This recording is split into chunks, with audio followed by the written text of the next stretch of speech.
Hi friends, welcome to AFH kitchen. ఈరోజు మనం తయారు చేసుకోబోయే రెసిపీ కాజు పులావ్ అండి. దీనికి కావాల్సిన పదార్థాలు ఏంటో తెలుసుకుందాం. నేను ఒక 6 ఆనియన్స్ తీసుకున్నానండి. దీన్ని ఫ్రై చేసుకున్నానండి. ఫ్రై చేసుకున్న ఆయిల్ని రైస్లోకి తీసుకుంటున్నాను.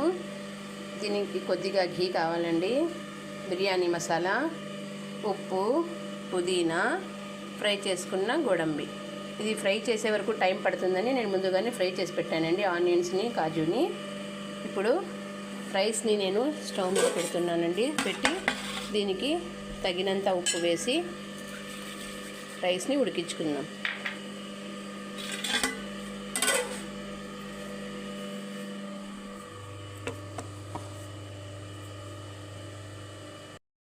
రైస్ బాగా ఉడికింది. ఇప్పుడు ఉడికిన దాని మీదకి మనము బిర్యానీ పౌడరు,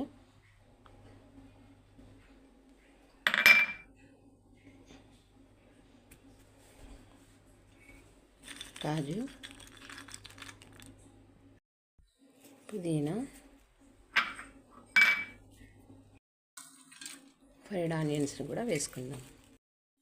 ఆనియన్స్ వేసిన తర్వాత ముందుగా మనము ఆనియన్స్ని ఫ్రై చేసుకున్న ఆయిల్ని కూడా దీని మీదకి వేసుకుందాం.